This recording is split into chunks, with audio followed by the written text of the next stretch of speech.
Hi everyone, welcome back to Sparkle on Substack with me, Claire Venus. This afternoon I am joined by Susannah Conway and I am so excited to dive into this chat. I have followed Susannah online for years. As soon as I realized it was a thing that it was okay to follow people online, I think I found Susannah and I've recently connected with her again over on Substack, and I thought I would just bring this conversation about online business, creative living, Substack, and how it all fits in to you guys. I know Susannah will have so much to tell us, but I'll let her lead with an introduction. Hi.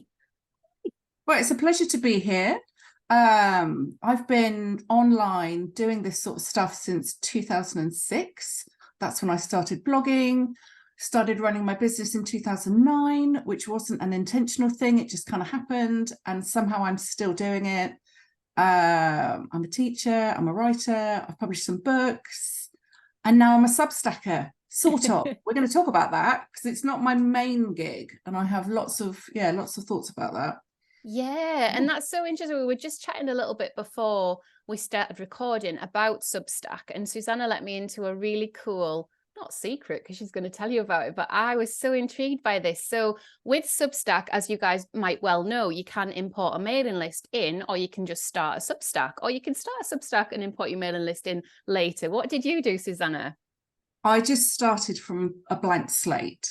So, and I think I joined, it was last year, it was 2022, probably around the summer. I think I joined in the March, uploaded a few old posts on my blog, and then didn't really do much with it. And then in the summer was when I thought, okay, let's take another look, because it felt like old school blogging.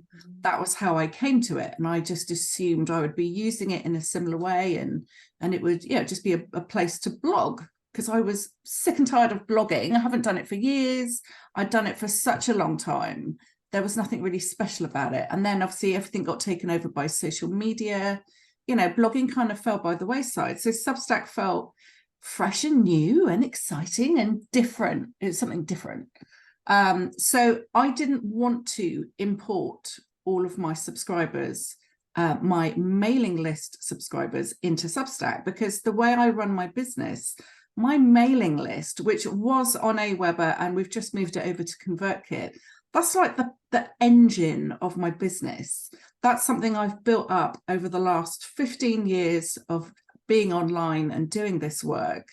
And it's the most sacred thing that I have in my business. It's not my Instagram following. I'm not on Facebook anymore, none of that stuff. It's my mailing list, because that's where I can talk to my people, my audience directly. It's where they've said yes to me being in their inbox. And actually, some of them have been with me for so long that, we have an actual relationship. Like, I could name 20 people off the top of my head that I know have taken courses and are on my mailing list and are on my bus. I have there's a lot of people, but I have quite a personal relationship with the people on my newsletter list. So I have a mailing list of 30,000 people. So to move all of them onto Substack felt like such a presumptuous thing to do.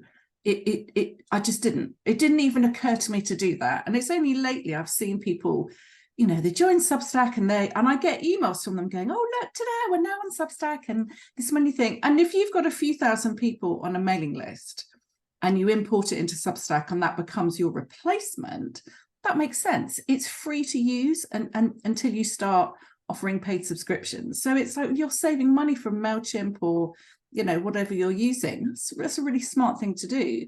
But for me, it's such a different way of communicating, because even though with Substack you're sending out emails, it's different. It is different. And if I had a launch coming up or something, I might want to email more or less. I don't email that much, actually, maybe twice a month. I send out what I call a love letter. I talk about what's going on with me. Again, they're quite personal. And then I talk about my next offering. And I have a lovely rhythm with it. My voice of my newsletters obviously been really honed over the years. Unintentionally, it's just the way it develops. But to suddenly then go, oh, by the way, this is now Substack, so it's going to have a slightly different vibe. I want them to be two separate places. So rather than have the vanity number of 30,000 people on Substack, oh my God, wouldn't that have looked good? But that's not the purpose of that sacred mailing list. So I haven't done that. So I started Substack blank slate. I talked about it on Instagram. I think like 500 people came over, and I'm now I was looking at the number, hang on. I'm now at 4,592 people, all subscribers. And I do have some paid subscribers. At the moment, I've got 124. My paid subscriptions have been on pause since the summer. So we can talk about that. But yeah, I paused them because I need a rethink.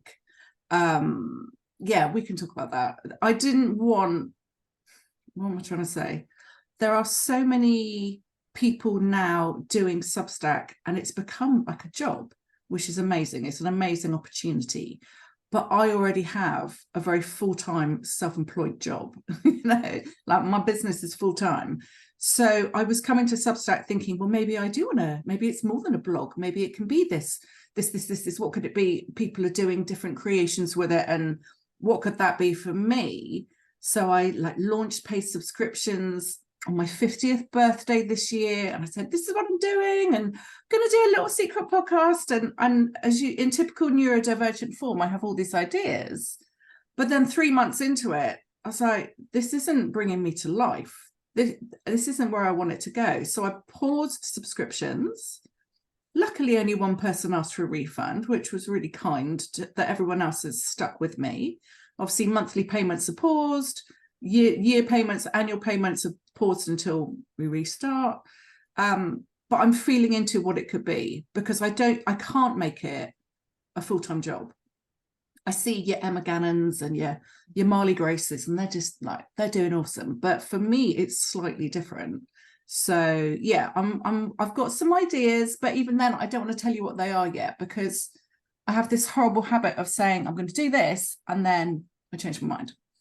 And I'm really learning to not get so excited that I share, and then I have to go, oh no, actually it's going to be something else. Like, people get really disappointed because they take me at my word, and I'm like, I'm not trying to put your hopes up, but things shift. So I'm like, I'm working on it. I've got some ideas, but for now it's still free. I'm just doing public posts. So yeah. And the free is also the freedom, isn't it? You've got that engine room of your business that's worked for you and still works and does really well. And you've got this gorgeous sacred relationship with real people on the other end of email that expect it in a certain way.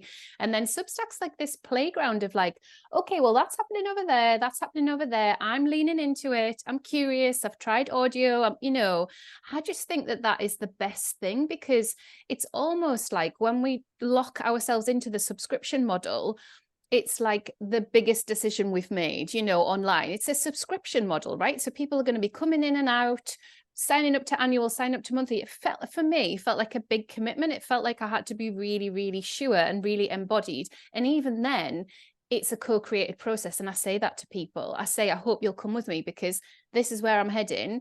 And depending on what you guys want and how you feed in, it'll depend on where we end up. And that for me has been a really, really beautiful part of starting Substack, because I've done this work in person my whole career and not really ever on the internet. Then the pandemic hit and I was curious, and all my work stopped. So that's where it came from. And I do think there is real mileage in just giving yourself space and time and enjoying it. Like you say, if it wasn't lighting you up, it's just like, oh, well, there's some space to see what might, if anything. I think also for me, I've got to work out where it fits in with what I already have. I mean, I've tried doing memberships. I've been running for the last 3 years a journaling membership, but that was paid annually and not monthly. But that was a very different pricing to what seems to be possible on Substack. Although I've just recently started following someone who charges a lot higher in their subscription prices. And I'm like, well, that feels a bit better, because I can't do what I've just been doing with my journaling club at £5 a month. Like, that's not sustainable. So I can see how there's part of Substack that's like paying writers, someone who was a journalist working for a newspaper, and now you're supporting their work with like a low monthly payment. But when you have enough people doing that, it becomes like a sustainable amount of money, like a usable amount of money. But if you've only got 50 people paying you £5, it's like, it's a piffling amount of money that's not going to change anything enough to devote the amount of time you might be devoting to it. Do you know what I mean? So it has to be the right price for what's going into it. I don't know if I'm saying this right. I think you are, because, you know, I have this conversation a lot, because there seems to be this version of ourselves that sees what other people are doing and goes, well, I can do that. And it's like, yeah, but they're at a different stage in their career, and we're all coming to it from completely different places. You know, we're all unique in it, but there is that volume that invites somebody to use it as a job, right? And go, this is my job now. And that's beautiful and amazing. I'm so grateful that that can happen for them. But if you're more hybrid, and if you're more curious, and if you're just starting out with a smallish online audience, this is what I've been saying. It takes a long time to build that up. It does not happen overnight in Substack. Yes, there is potential for growth for sure. And I always teach about joyful growth, and say how we can do it and how we can lean into it. But it's work, right? It's not like, oh, I woke up and there was like 10,000 people on my list. It's a super long game. Yeah. It really takes time. And I think you need other satellites that will feed into the promoting of your Substack. You know, you can't just open one and be like, hey, it's going to happen.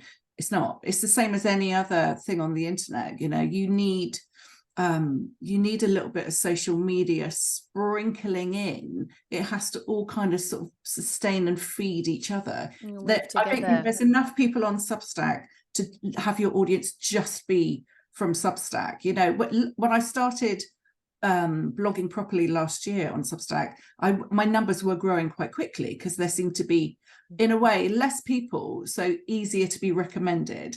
Now there's more people, but it's easier to get lost within there. So my numbers aren't growing as quickly. I mean, this is from me doing nothing, not actually, you know, I'm barely on notes. I mean, I still haven't found my rhythm yet, and how I can, I mean, the last 2 weeks, I've had so much on behind the scenes, work-wise, I haven't written a post, and I've got this one, it's half done.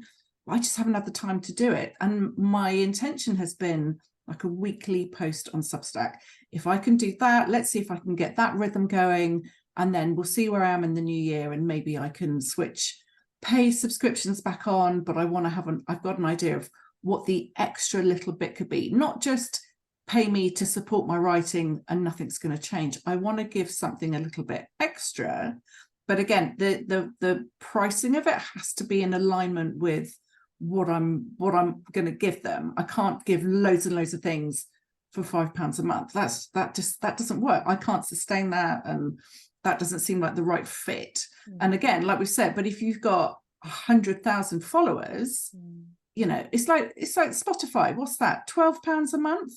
Of course it is, because they've got millions of subscribers. So this is where it's lovely that Substack started out with £5 a month, brilliant, but to make it be something that we can devote our time to and get the right amount of money back to be able to pay your rent, you know, it has to have that balance. So yeah, it's been tricky, because I wanted to give everything, and then I realized, to do that I need, there's been so much indecision. And because you already give so much, this is the thing, isn't it? So when people are coming to it new and going, oh, this is a way to run a subscription, a membership, a sacred circle, whatever it is, this is pretty new to a lot of people that I meet on Substack and chat to.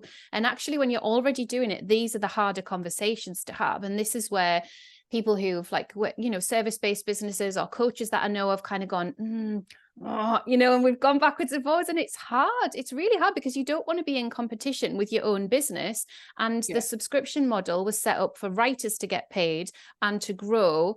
Really, I mean, they're talking about hundreds, thousands, tens of thousands of subscribers. That's Substack's expectation. And obviously it's all shifting, and it's all a playground. But as soon as I saw somebody do video behind the paywall, I was like, oh, well, there's my invitation. But I still was really conscious and careful about being overexposed and how I was going to manage that and plugging too much in. And it's still like I have a lot of monthly reflections around how it's all feeling. I mean, it does feel like a gift. It feels like a beautiful space. And I know I've really connected to your writing on there and felt really compelled to like spend some time with it. And I think as a reader, you know, you write so beautifully, and it's such a beautiful invitation. And that really fits, doesn't it? You know, we're asking people to just slow down, take a bit more space, read a bit of long form, read it on the app if that's what they're doing. And that's really actually, it's nice for our nervous systems, and it's kind of new. You know, everything was like, you've got to do TikTok. I was like, I went on there and I was like, what? We're going back to what we had, which was blogging. You know, all of this circling back, started with blogging in 2006 on my little blogger.com blogspot thing. So, and that was longer form because we didn't have anything else. And then Facebook came in, and then all the bits and pieces and noises.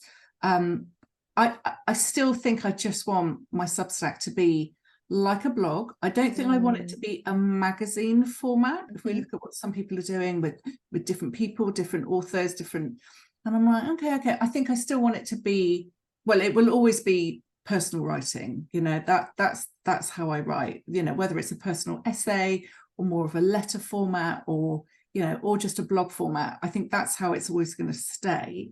What I want to bring in is a little bit of kind of club energy. I will just hint at that. And I'm not pushing, you know, I'm not pushing you to reveal anything. I can't, I'm 100% behind myself. you. It's an illness. Honestly, No, I just want to spill all the beans right now, and then I will get myself into so much trouble, and my VA will be like, that's it. So yeah, no, I have to. I just want to tell you, but no, I'm not going to tell you. No, it's all good.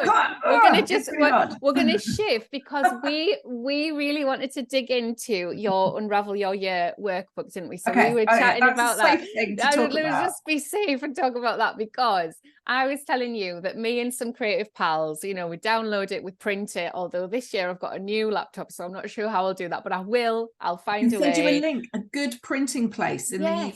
Yeah, to do that. That would be actually really nice to do for like a cover or something. Anyway, I'm going off. Yeah, so we do that and we work it through together. We have a little bit of a look. We sit with it over quite a long period, actually, usually about 3 weeks, and we kind of chat backward and forward. And I would love, for anyone that's new and that hasn't heard of this beautiful piece of work, this offering in the world, I would love you to tell us more about it, Susannah, if you would. It's called Unravel Your Year. I'm actually looking around to see where's last year's. I could show you it's here. There it is. Here's last year's. So this is how I get them printed out. It's a place online. I'll give you the link. It's I get it printed out A5. So it's a little bit smaller, which I find nicer to write in. Obviously a bit less space, but I'm not writing essays at this point. You wait till you see what this year's looks like. Oh my God, everyone's gonna lose it. It's really cute.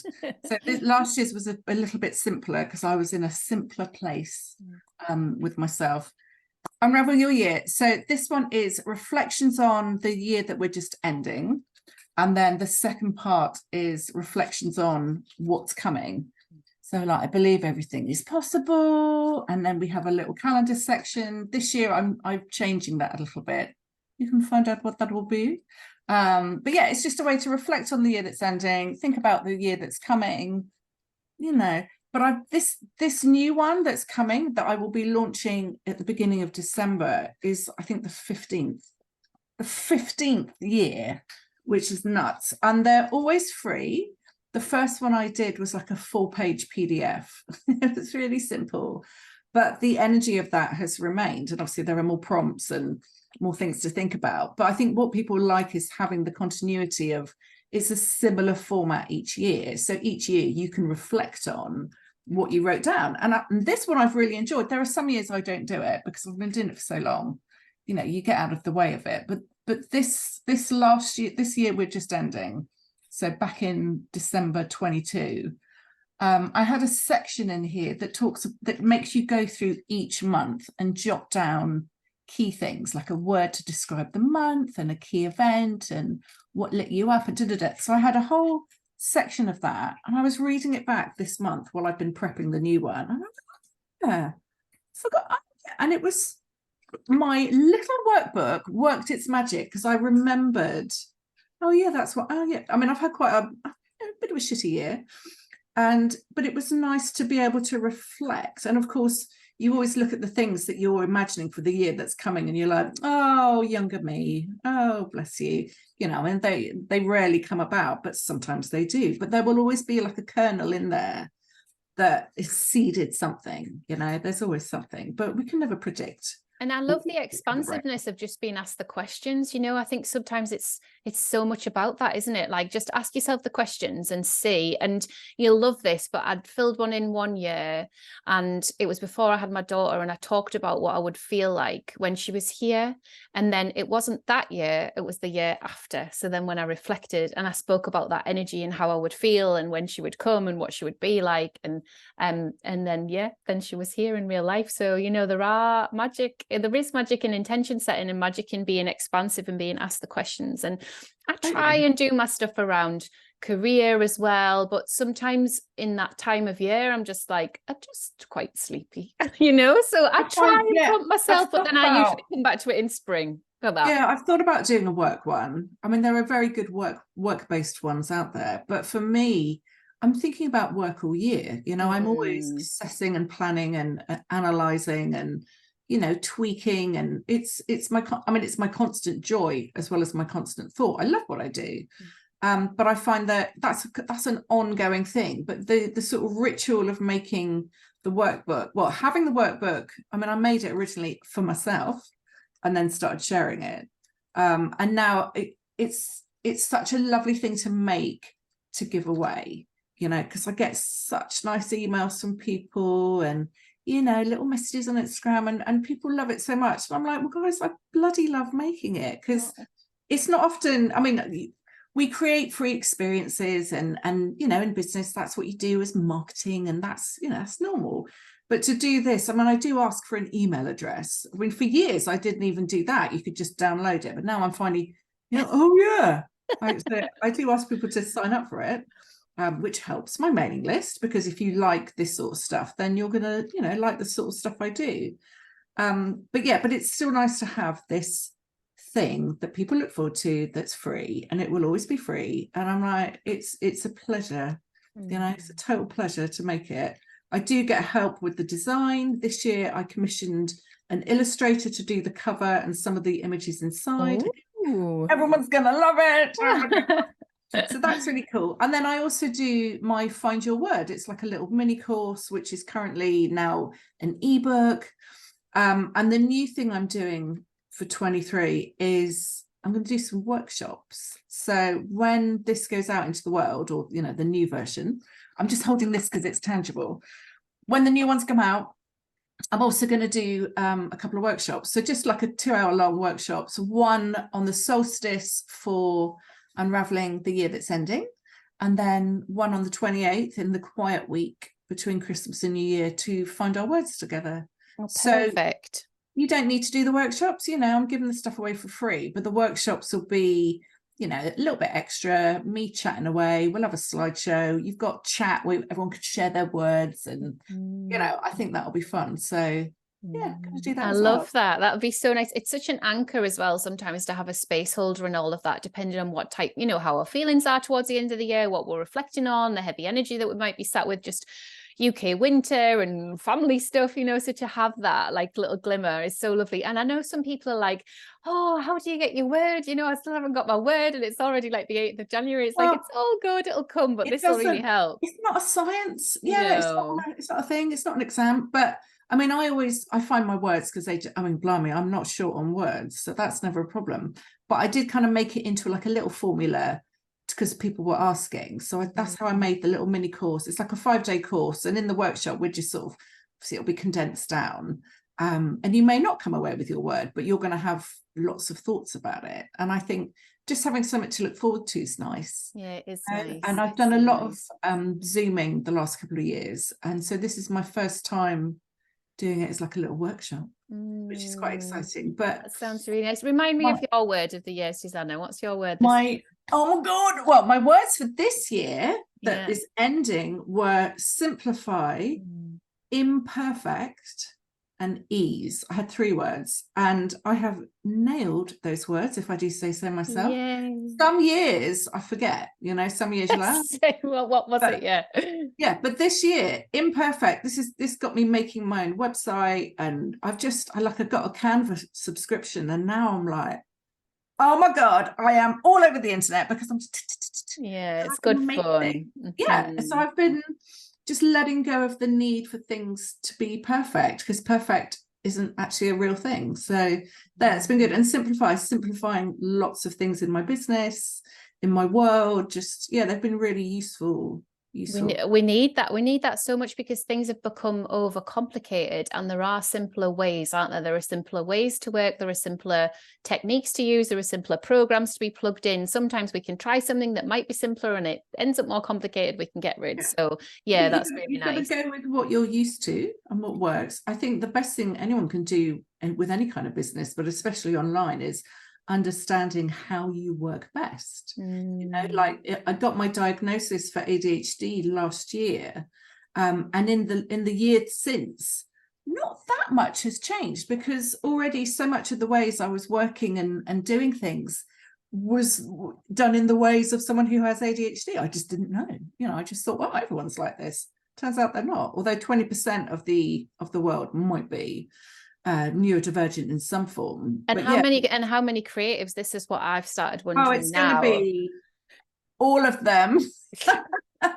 We're not going to diagnose everyone, but guys, just get ready. No, so what had happened is it started coming in through my kind of cultural sector groups and through work meetings and stuff, and my son's neurodivergent, and I was like, thank goodness somebody else is talking about it, because honestly it was like an alien language with his school. He didn't fit in any of the boxes that he'd been assessed for, and all I could find to try and talk about his needs being reasonable, thanks to Catherine May for that, was my son's neurodivergent, please can you listen, please can you help, please can we just take a step back. And so I'd gone through all of that with him just before the pandemic, and I was really, really struggling, you know. I was like, oh my God, this world, like, and he's just, you know, just little, and what do we do? And then all of a sudden, this influx of, like almost like confessional, like, oof, like, thank goodness, you know, we found each other, we found this out, we dismissed it, we couldn't possibly, but then we looked at it and we were like, oh, we are, like, how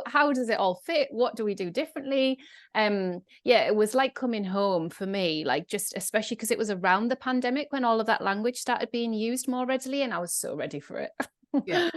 Well, I mean, I think this is possibly the best thing that's come out of TikTok. Is, you know, which then feeds into Instagram, is the sharing of information in this way, because I never in a million years would have thought ADHD was applicable to me, because that's what little boys have who are noisy in the classroom, you know. It's like that stereotyped idea of what it could be. So I mean, I just thought, I'm just a bit of an overthinker, you know. I'm quite witty and funny, but not always in a good way. Like, I can be a bit, but I was like, but that's just how I am. But it was through seeing a video on YouTube. This guy was talking about how the usual productivity advice is actually really crap if you've got ADHD. And I'm like, I didn't even think about it. For some reason, I clicked play, and everything he described was me. I'm like, oh shit, maybe. So of course, fall down a rabbit hole, find out more information. And like, I'm pretty convinced this is me. Oh, so I booked in an appointment to have what's the word? An assessment. An assessment. Thank you. Went privately because the waiting lists in the UK are horrendous. And had to fill out lots of questionnaires, to have my family do it as well, and did a really thorough background stuff first, and then I had the assessment on Zoom for about an hour and a half. And he kept the psychiatrist at the end. He was like, "Yeah, no, you've got a fairly strong case of ADHD there," and he's like, "And you've done really well." But the thing is, it's not about intelligence. It's just because I'm successful in my business, that's not a sign of having it or not having it, in a way. Because when he was asking me, well, how do you do this, or how do you do that, or are you ever late for appointments, or and I was showing him all the tools that I used to stay on top of things. And actually in my business, I've found ways to be fairly efficient and get stuff done. But it's in my more personal life where I just fall apart most of the time. Mm-hmm. But you don't see that. And it's nothing to do with intelligence, none of that stuff. It's just, for me, I have a combined type. So the hyperactive stuff, which is all internal in my brain, mostly in my thinking, and also the other one that I can't think of the word of, inattentive. So I've got a little bit of both, or strong 50-50 of both. But I think, especially women my age, I mean, like I said, I've just turned 50. my generation, we weren't even seen at school, you know. And if I did have a strong part of the inattentive side, I mean, I was very daydreamy, I was very interior, I've always been highly imaginative. You know, I left school wanting to go to art college. Like, I knew the creative world was going to be my world somehow. And it meant that I did all right at school, but I wasn't the top student, but I wasn't the lowest student either. So I got by. But I was so interior, which is, you know, for me, a part of it, like inward thought. The introspection stuff. And a lot of introspection. But then I also had some depression, and, you know, that when there are, obviously, it's not just this definite, I am this, I mean, it's a big old, you know, cloud. It's not even a spectrum. It's just like a fuzzy cloud of possibilities. But having this diagnosis, and I wanted to get it or not get it, depending on what the psychiatrist would think, because first of all, I thought I wanted to try medication, which I haven't been able to do because I've had other health stuff going on. So I am still continuing to do my whole world unmedicated. So, you know, I think I'm doing pretty well. The way that you've always done, and the way you can reflect now, like, to go, I'm doing it. But there are these things that actually sometimes I struggle with, and now there are all these people talking about how it can be easier if you plug in slightly different tools or think about in different ways. I won't lie, it's quite hard when I hear about people talking about the medication. Right, I would like to try. Yeah. My friends had it recently, like in the last 6 months, and she called me, and it was like, she was just like, oh wow, you know, and you just go, I'm so pleased for her, you know, it's amazing. But I'm going, okay. So just seeing the world in a completely different way. I can't even imagine it. And yet, but yeah, I know there are side effects as well. It's also at my age, I'm like, is it going to be a good thing? Because I already struggle with sleep, and I'm taking HRT, which helped with my sleep struggles as I'm perimenopausal. So if I then factor in this stimulant medication, which is going to wake up the bit of my brain I need woken up, brilliant. But then if I can't sleep, that's all going to get cancelled out. It is pointless. If I can't sleep, I'm not going to be able to function. So it doesn't matter how switched on my brain is. My brain is too switched on. So I think with the medication, it would kind of quieten it, more singular focus, and all of that stuff's going to be completely lush. But if I can't sleep, then it wouldn't work. I mean, I've read people of a similar age, well, women actually, who've said, tried it, can't get on with it, so I'll just carry on as I am. And I think that's it, isn't it? Just that whole leaning into what feels good for us. And I'm so curious about all of that space. I've loved all of your blogs that you've written about perimenopause and like how that is all fitting. I'm 42 and I'm definitely in it, like entering it. Yeah. So it's like, for me, it feels like an opportunity to get wise, you know, to not just sort of reflect on the experiences of my grandma, my mum, but to just lean into all of these amazing women like you who are talking about it. And then also into like, okay, like maybe what was before is finished, and I need to have a lot more chamomile tea than coffee. I mean, I already know I do. I drink far too much coffee. You know, I don't think chamomile tea is going to save the world, but it's like the balance, isn't it? I just feel like if I'm just leaning into balance and I'm listening and I'm understanding more and more and more, that'll help, you know. Yeah. I think perimenopause, I mean, we could do a whole other podcast on that. I didn't know anything about it when I started getting some symptoms, and I had the assumption that, it will happen in my 50s. It's not same. No one said, no, it'll be pretty much all of your 40s. Like, no one bothered to mention that. So my shittier symptoms started around 44, 45. And I had a few years of barely sleeping, which nearly broke my business as well as broke me. And at no point did any doctor say, what's happening with your periods? You know, any change? Like no one even mentioned it. Also, just compartmentalized the lack of sleep as like a separate. Oh no, I did like 2 years of trying to figure out, have I got sleep apnea? Right. Wow. Different medications, trying supplements, going the natural route. I mean, changing all my bedding. Is it an allergy? Just all of the things. And again, no doctor said, well, you know, how's your menstrual cycle? No one. And it wasn't until my big moment was being in Marks and Spencer's, going to buy some food and nearly passing out because I was so tired and so wrecked. and nearly passed out, and I thought, something is going on here, something really, really bad, and I need help because I can't white knuckle this anymore. I don't know what it is. And obviously I'd seen mentions of perimenopause. I remember one time I talked about it in one of my love letters in my newsletter, and someone wrote back and said, oh yeah, it's probably perimenopause. And I'm like, no, it's not. No, I'm too young for it to possibly be that. And I was like, I mean, I didn't say this to her, obviously. I'm glad she said it, but I'm like, no, totally rejected that idea. This is when I was probably 44. And she was absolutely right on the money. And it's exactly what I would say to someone now. But like, it's probably perimenopause. You might want to. Yeah. And thank God we are saying it to each other. I went to the spa with my yoga teacher, who's a similar age to me, and she's been into sort of all of the feminine side of yoga and womb yoga, and just very, very connected to like beautiful teaching spaces with lots of older women. And I was like, Lucy, there's some things that have happened.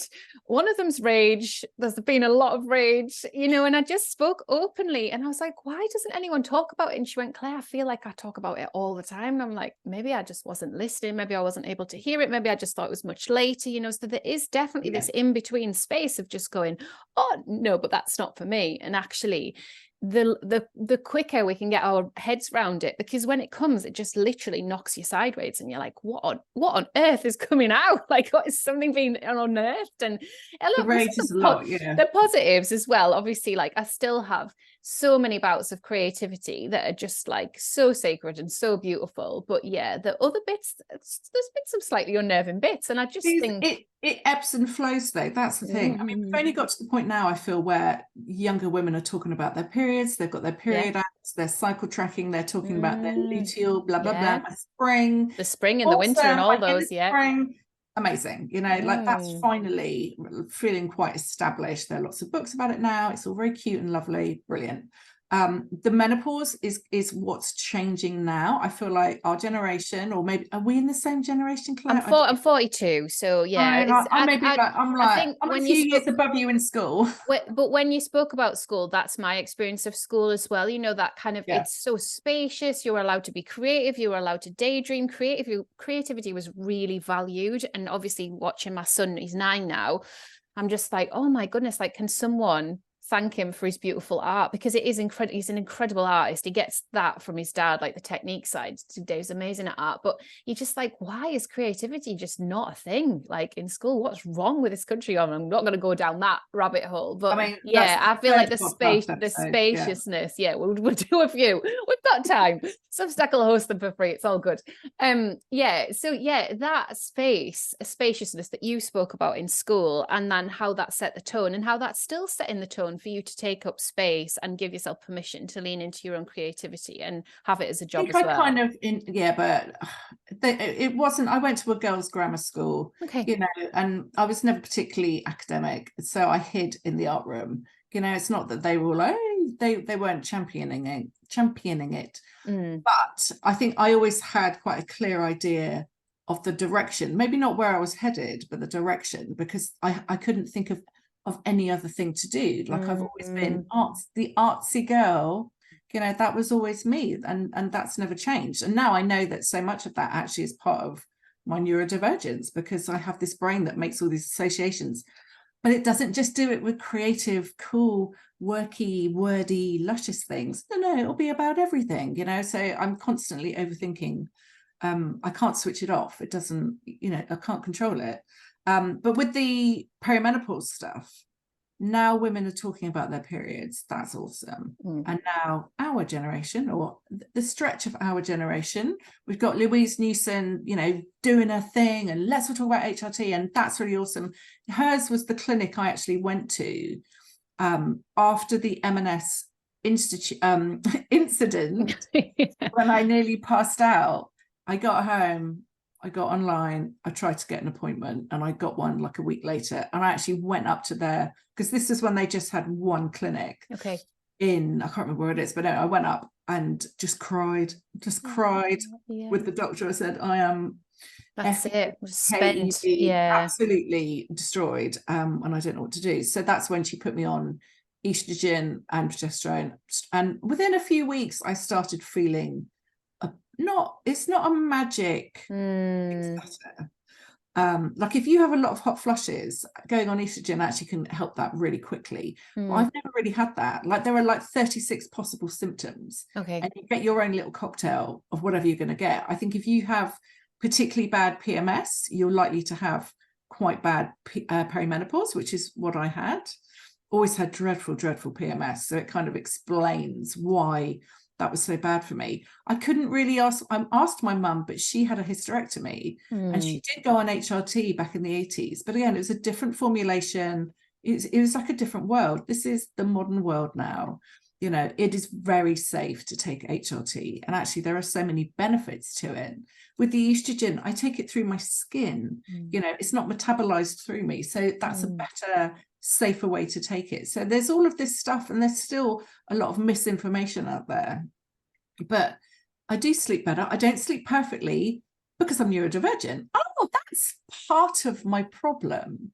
I now understand. So again, the things that I've learned about having ADHD in the last year are not just, you know, how I do my to-do list. I've got that stuff down. My little, it doesn't look organized from the outside, but I know what I'm doing because I've had all of these years to suss that out.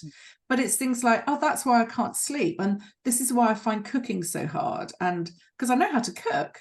But there's a post I did on Substack recently talking about how I couldn't make the soup. Right? And it's like, guys, it's not about the soup. It's about the millions of micro decisions that, not just with cooking, but with everything. You know, it's with a brain that is working at that level of magnitude and genius and creative genius, I must say. Some of it's great.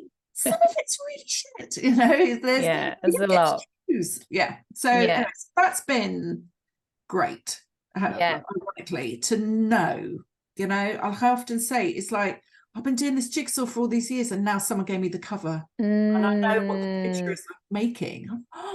Oh, and so much makes sense. And there's been a huge period of grieving as well, because I look back at me in my 20s and even into my early 30s, and so many decisions that were made, things that happened, behaviors. Oh my God, I could write a book about it. There has been so much understanding why dating has been so hard for me.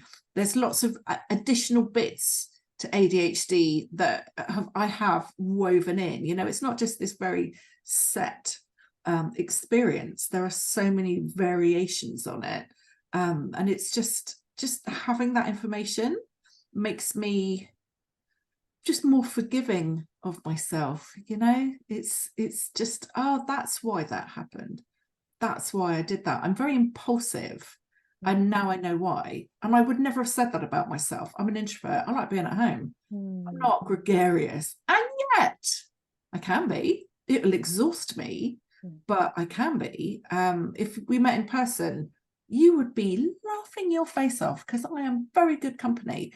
But then I'd need 2 days to recover, you know. So it's like, well, am I an introvert? Oh no, I've got ADHD. Oh, so there's been so much more personal insight, and this is for someone who's already very inward looking. I'm like, oh, it's been great. So I'm more than happy to write about it. And so, yes, coming back to Substack, my 3, because I know I want it to be bloggish. It's still going to be bloggish, letterish. Do you want to share your Substack right now, Susannah? Should we do that? Should we screen share? Because sure. I was saying to Susannah, I love the look and feel of Susannah's Substack. And obviously when you read in the app, you don't get that sense of what the website looks like. But if you read on the desktop, you do. Or if you find it for the first time on the desktop, you do. So I would just love you to just talk us through your thought process. Yeah, that'd be so nice. I like making the site look nice, but I don't read it on my phone, but I've bought myself a mini iPad. Love it. So nice for reading the Substack app on. You know, that would be my recommendation actually, because I can't get on with Kindles, but Kindle app and Substack app on a mini iPad. Amazing. Really nice. Yeah. Okay, let me show you. I'll jump over. I'm going to share the screen. Can you see that? Yeah, that's perfect. Yeah, I mean, it's super simple. It's nothing fancy pants. And actually, I need to redo this welcoming thing here, this main pinned post, because that needs a bit of an update. When I first put it together, I actually had a very faint grey background. Okay. I thought that looked quite nice, but then it's so much easier having it just be white, nice and clear. It's kind of like a canvas, isn't it, yours? Like, especially with that middle picture. Are those graphics or is that wallpaper on that middle picture? Oh my God, can you imagine? No, that's not. Yeah, it's so cool. That's me in my lounge. No, those are little illustrations that I had. Lovely.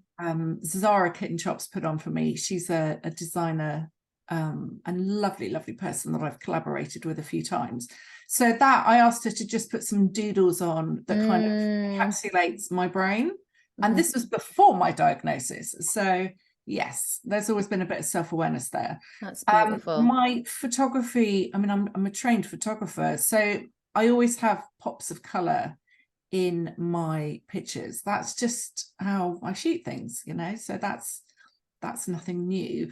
What I've done, so my layout at the moment, I've got I don't have different sections, but at the top here I've got my 3 tags. But these are like my 3 key topics that I'm writing about currently.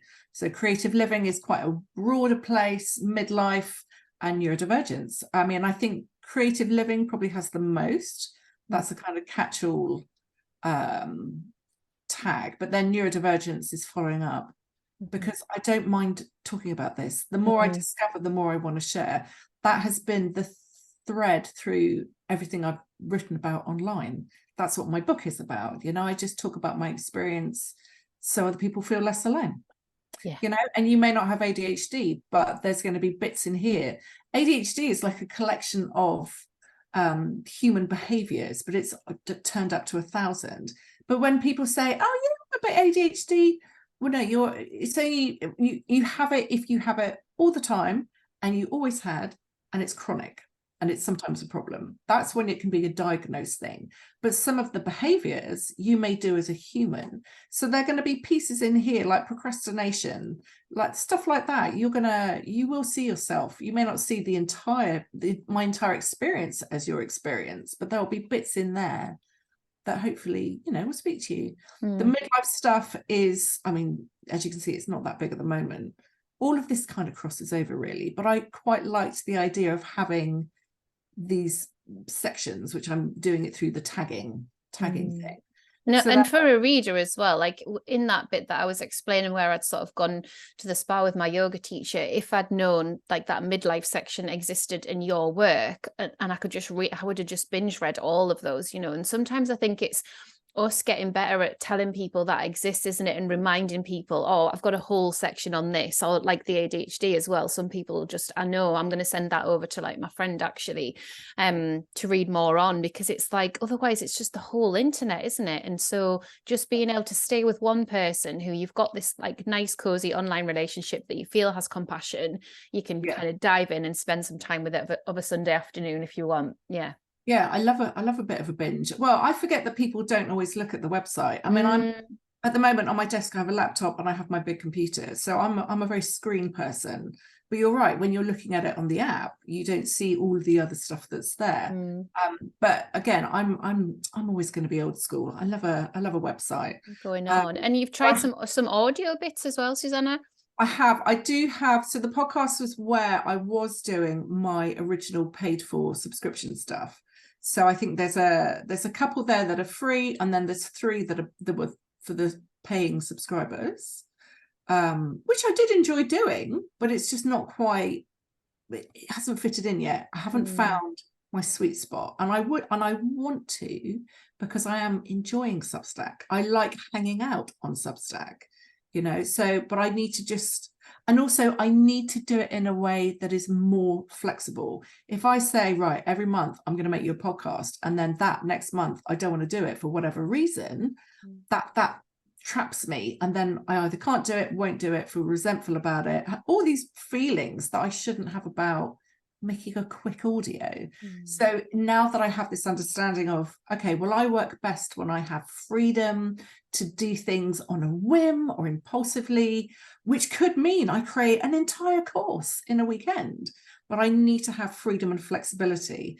So when I next announce the future of my paid for side of Substack, that freedom and flexibility is going to be woven into it, so that people are so they're not hanging out for me to do this one thing that I promise that I'm going to do every month. It needs more flexibility, and I want to make sure I find a way to do it. And because I've been doing my journaling club for the last 2.5 years consistently, Wow. every month, I'm like, there's some clues in there. So yeah, so we'll see, but it needs to be woven in, not as an extra thing. It needs to be like a key thing that I do, if that makes sense. It has to be not just an extra, oh yeah, I should do that because no.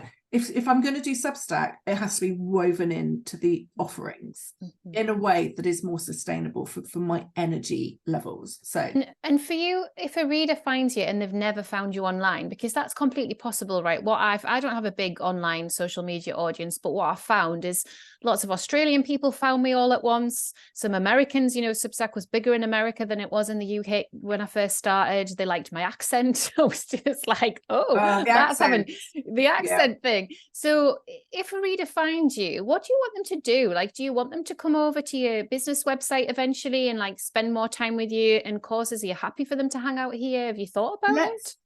Let's look at my About page. I would love them to join my other mailing list, actually. This is where it's having a little bit of thought about, well, what is the purpose of this?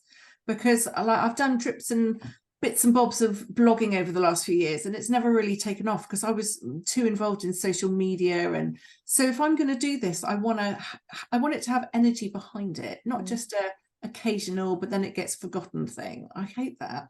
So on my About page, we've got a picture of me. We've got 2 of my books. I'm a writer, I'm a teacher. So we've got my standard little bio, what I'm doing on Substack, and the things that I'm talking about here. So that's cool. And then at the bottom here, paid subscriptions are paused, and then my website, Instagram, and all of my creations. When they click on that one, there's a page on my site that lists all my stuff, like my free stuff, my workshops, my courses. But what I've been doing, let's get into the nitty-gritty of what I've been doing. Did I put it on this one? I can't remember. Let's have a look on this one. So post. This was more of a letter. Well, this is when you were talking about where you'd lived and stuff. I remember this one. Oh, that's not the one. On some of them I've been putting a link to sign up for my main newsletter. It always goes on the posts that go out to the app because I have it in the footer of the template. And actually I figured out that if I put it was basically a screen grab of the freebie and some text, and I would put it in the post, but then when that went and when you see it in the app, the text wasn't resized to make it easy to read. So I realized, okay, to do that, I have to have it in my template, not put it on the web. I have to go in after this has been published and then put this in. Let's see if I can actually.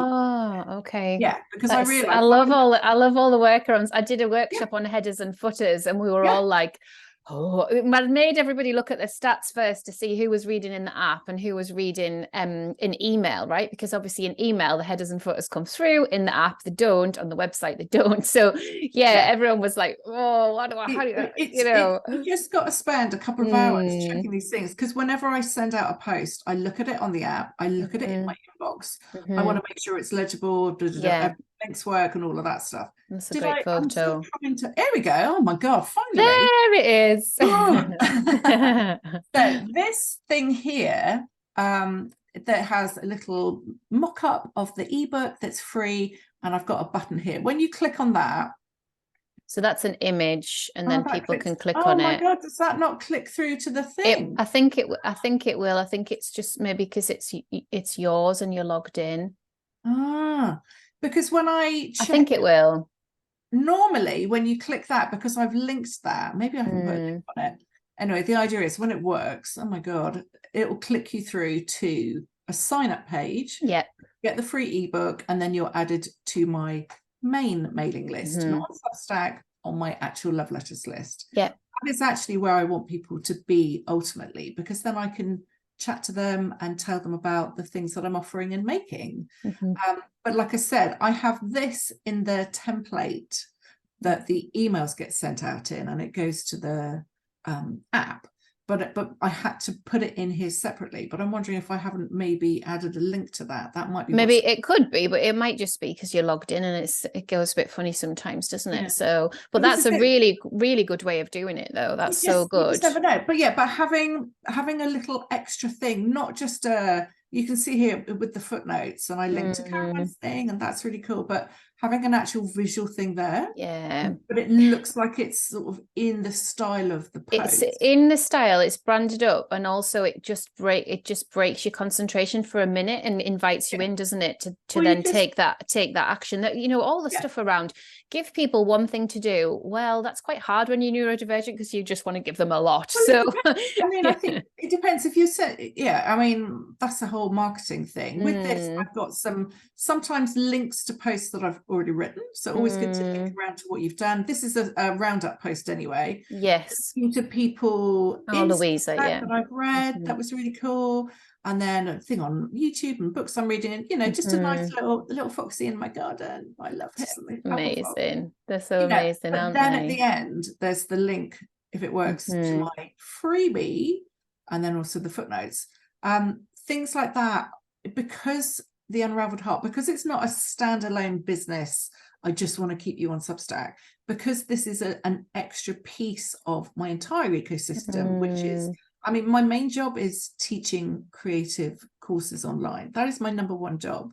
That is what I've created. So Substack at the moment is it's supporting that a little bit, but I almost want to nurture that as a piece, an integral piece of the ecosystem. But to do that, I have to move some energy from over here, from my courses and my workshops, and that a piece of that energy that goes there has to be given to Substack. So I can't just do it occasionally. I'm either going to do it or I'm not going to do it, because I have limited energy. I have limited spoons, as they say. So at the moment, I'm still in the kind of liminal space of working out, what is this going to look like? Am I going to go all in and make it like a core piece of something I offer, or is it just going to be an occasional? But I'm, you know, at the moment, my way of doing Instagram is very occasional. You know, I've just gone off it completely. It's too noisy. I'm a bit bored with it. I've been doing it for 10 years. I want to move on to the next thing. My engagement is really low there. No one sees what I share. You know, it's just gone off the boil. It's changed. And these things do. I mean, I've been doing all of this. I'm coming up to 15 years in January. So I have seen so many things change and evolve, and you drop something. I used to be like daily on Flickr. Do you know what I mean? Like it changes. But at the moment, Substack is having a moment, and that's brilliant. It is having a moment, isn't it? I'm glad you said that, Susannah, because that's what I feel, having been there when it was really quiet. So April 22, you know. Yeah, it was. Yeah, but it was quite cozy, because everyone's like, what is it?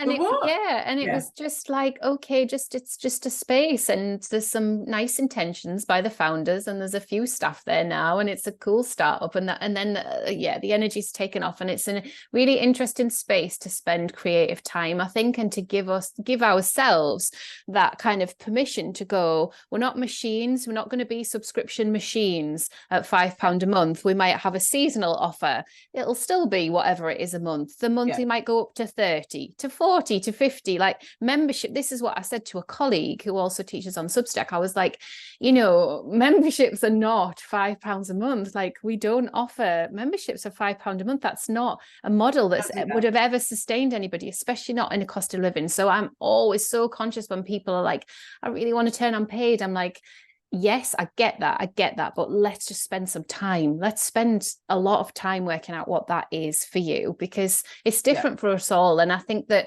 somewhere along the line it got lost. You know, it was a platform for writers to be paid with big numbers of subscribers.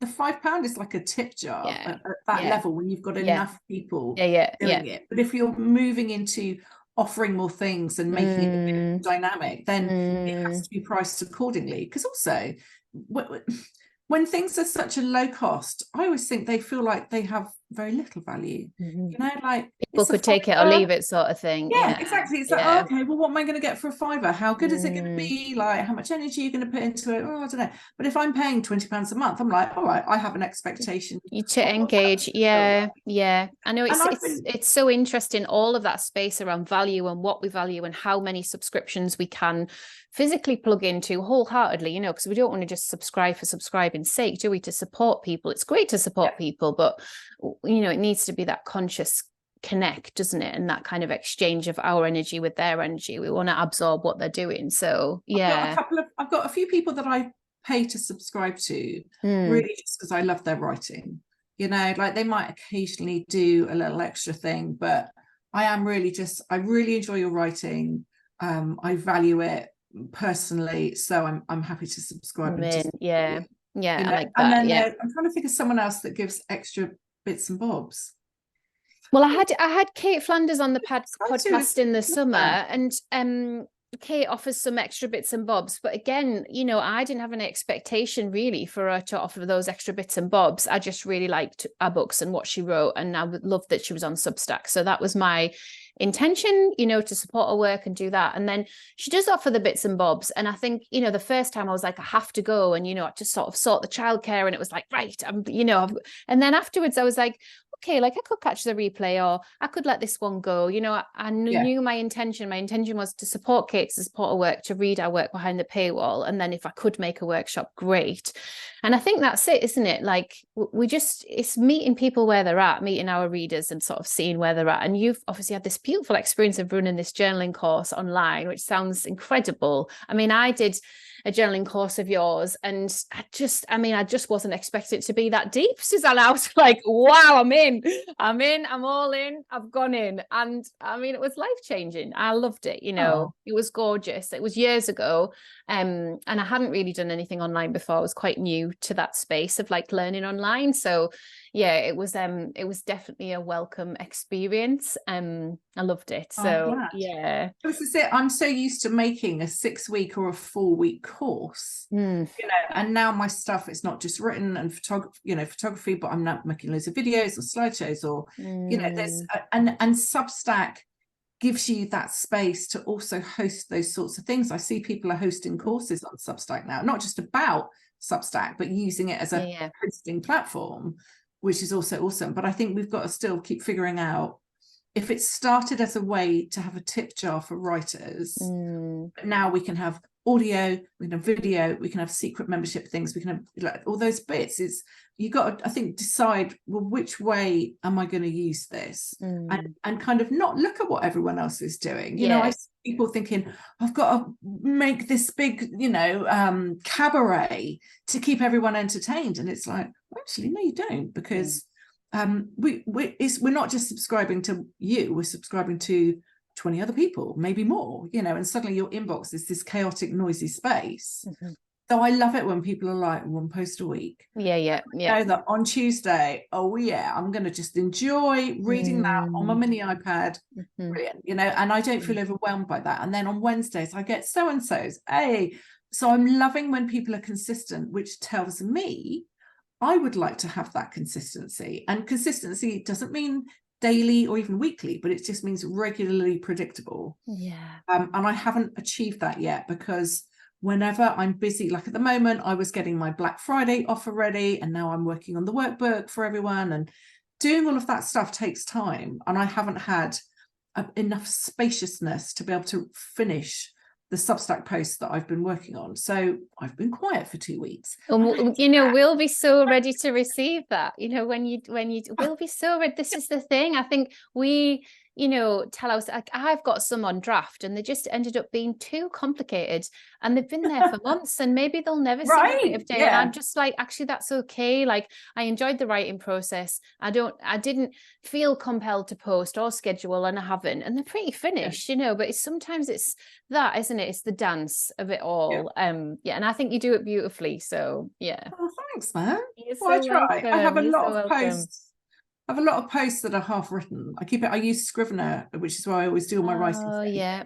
And I've got quite a few half written ones that I want to finish off, but I'm still trying to fathom, I was getting a little bit seduced by all the writerly people on Substack. You know, there's a lot of the personal essay, and I'm like, do I write that, or can I just write blog infused letters? Because that's my favorite. That's that. I just want to write from the heart, as I always do, and it's kind of like an ongoing saga for the last 15 years.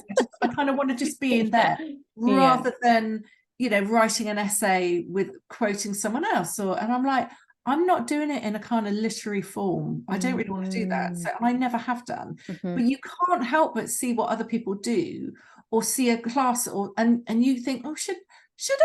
And no, I don't want to. I don't want to do that. Yeah, so that's the answer, isn't it? That's the answer, because I think if we're on fire when we're on the keyboard, feeling like this, I'm in my zone, you know, it's all flowing out, whether that's gets published or not, like that's what we're meant to be doing. I don't think we're meant to be being influenced by other people on there. I mean, it's great that they're on there, and it's great that we get to read their work if we want to.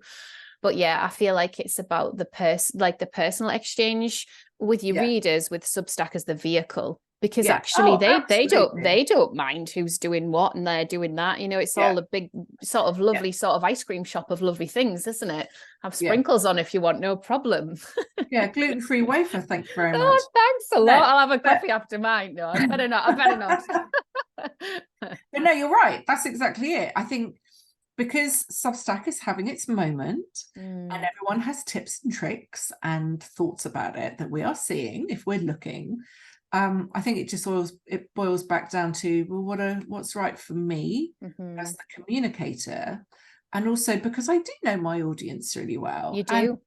I think a large chunk of who's following me on Substack will be following me at other places as well. You know, like I know that a lot of people have come through Substack, but I still know, like, probably everyone who signed up to be a paid subscriber is going to be on my love letters list, and they've probably done a course, and you know, I recognize so many of their names, so it's still like my core audience, my people. And so I just want to be thoroughly me there, and we'll find a way to do it consistently, predictably, regularly, but with spaciousness and freedom. I'm not you will, but I just know you will. I mean, we're coming towards the end of the year, aren't we? So we're in this really reflective space, and it's the time, isn't it? It's the time for going, okay, that was that in the year, that was that bit of the year, and now I'm reflecting on it. And you've got that gorgeous tool to do it. I'm going to get one printed as well this year, because it's such an update between the pages. A5, that's the way. A5, I'm up for that. So we'll see what happens in 2024 and beyond. But thank you so much for sharing all of your insight around the way that you approach internet life, Substack, being online. Are you on TikTok as well? There was like a little hint of TikTok. No, actually, I do have an account. I was on. I have never shared anything there because, God no.